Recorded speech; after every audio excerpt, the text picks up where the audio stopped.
E agora tem bate-papo também bem interessante para vocês. Para a gente ter aí uma boca saudável, um sorriso saudável, não basta escovar os dentes todo dia. A gente precisa cuidar das nossas gengivas. Mas quais os cuidados que a gente tem que ter com a gengiva? Para explicar tudo sobre o assunto, nós convidamos hoje a dentista Lilian Meneghetti. Tudo bom, Lilian? Tudo bom, Seja muito Tati. bem-vinda ao programa. Obrigada pela presença. Obrigada pelo convite. É um prazer estar aqui. Lilian, para começar o nosso bate-papo, às vezes as pessoas em casa têm até curiosidade, né? Sabe que todo mundo tem a gengiva, mas qual a função dela, né? Por que ela é importante? Qual o papel dela dentro da nossa boca? Olha, o papel da gengiva, assim como os dentes, principalmente pensando em função, é em relação à mastigação, né? A boca é a porta de entrada dos alimentos e é ali que a gente vai fazer a mastigação, a gente vai ter que mantê-la saudável para que o paciente consiga, para que as pessoas consigam ter absorção desses nutrientes de forma correta.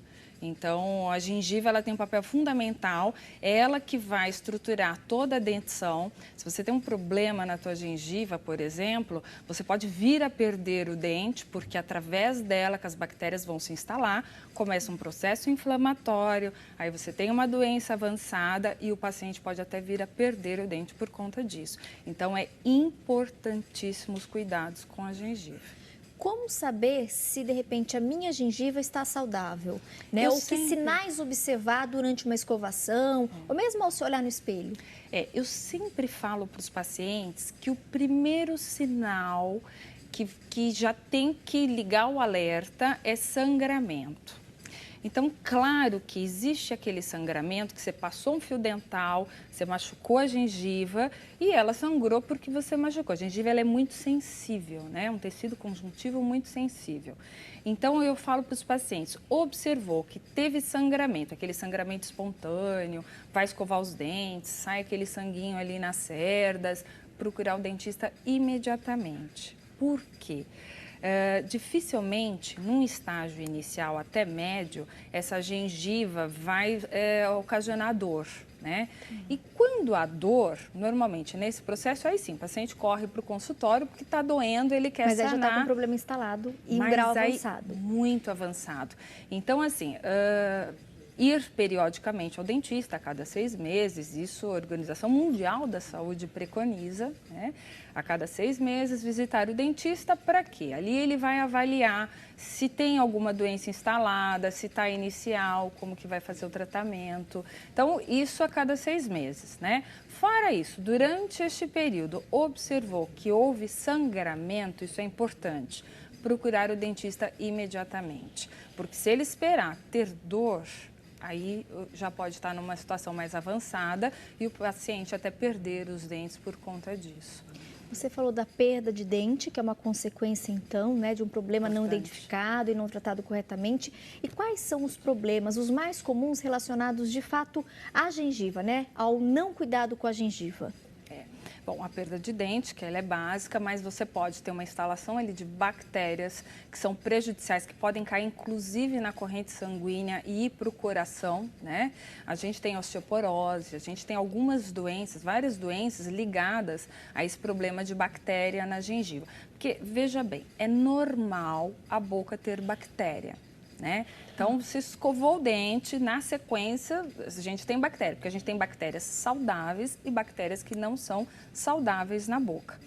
A gengiva é a porta de entrada para os vasos sanguíneos. Então, se você permanecer ali com essas bactérias e você tem um problema sistêmico, um problema de saúde, essas bactérias elas podem cair na corrente sanguínea e levar para o coração. Existe uma doença que chama endocardite bacteriana e que pode levar à morte.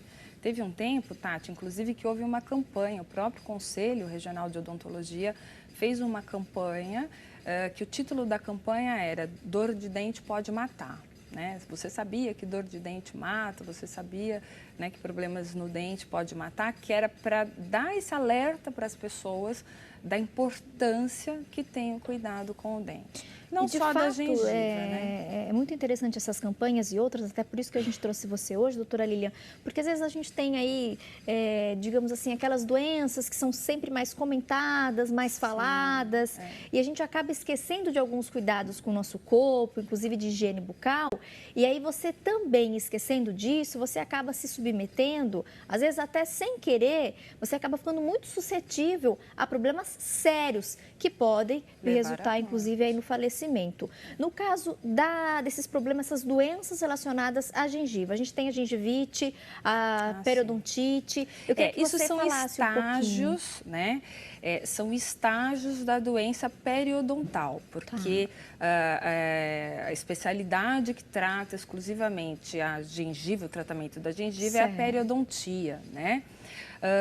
Então, a gente tem vários estágios. Então, o estágio inicial, que é aquela gengiva mais avermelhada, a gente chama de gengivite, né?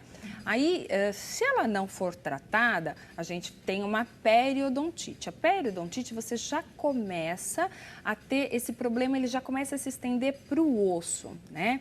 O osso é a estrutura que segura o dente na arcada bucal. Então, já é natural da vida, conforme a gente vai envelhecendo, a gente já tem essa perda óssea, que a gente chama de reabsorção. É natural, todo mundo tem reabsorção, querendo ou não. Contudo, quando você tem um problema patológico, e aí começa na gengivite, depois vai para as outras doenças, que é a periodontite leve, periodontite média e a periodontite avançada, aí a gente já começa a ter uma perda óssea fisiológica associada à patológica. Então, se aquele paciente não cuida, né? Ele não trata, com 50 anos era para ter um grau de reabsorção, ele tem esse grau vezes 2, ou vezes 3, ou já está com uma certa mobilidade, né? A ponto de ter que remover o dente. Por quê? É uma doença infecto-contagiosa, então ela vai passar para os outros elementos. Então, assim, esse grau de reabsorção, ele é importantíssimo e ele começa com essas doenças de gengiva, né, que começa na gengivite, enfim, o diagnóstico inicial ele é importante. Eu costumo dizer também o seguinte, as pessoas, a gente vai ficando mais velho, vai diminuindo os índices de cárie, né? Até hoje as crianças também estão diminuindo porque a prevenção está aí, né? As pessoas estão mais orientadas em relação à prevenção. Não tem dor, as pessoas não procuram um profissional, né? E aí tem aquele sanguinho, mas também higienizou, escovou e passou e vai deixando. Às vezes acha que machucou, né? Não, na escovação deve ter machucado, mas batido, a reabsorção, ela está acontecendo. Quando esse paciente vai, tá já de repente num estágio de periodontite, não há mais o que fazer. E é triste a gente dar a notícia para o paciente, muitas vezes, que ele vai ter que extrair todos os dentes, né? Às vezes um paciente jovem, às vezes pega paciente de 40 anos que não tem mais o que fazer. E até para um tratamento reabilitador futuro, essa perda óssea, ela é agravante, né? Por quê? Porque se não tem osso, então, por exemplo, tem gente que fala assim, doutora, eu quero arrancar tudo por implante. Né? O implante está aí, é uma forma de reabilitação excelente, eu sou implantodontista especialista, só que precisa ter osso, né? Tudo bem que hoje a gente tem enxertos, tem alguns caminhos para a gente contornar um estágio muito avançado, mas é importante o paciente saber que ele precisa procurar com antecedência, porque até um tratamento futuro pode ficar prejudicado por conta disso. Por isso, você que está em casa, procure pelo menos a cada 6 meses um dentista. Doutora Lilian Meneghetti continua conosco no próximo bloco, vai responder as suas dúvidas. Aproveita o intervalo, manda sua pergunta pelas redes sociais ou pode ligar, falar com as meninas do nosso call center, 19 3871 9620, 3871 9620. No próximo bloco, a gente vai ressaltar também aqueles cuidados básicos que a gente pode e deve ter em casa no momento da higiene bucal. Pausa rapidinho, a gente volta na sequência, fique conosco.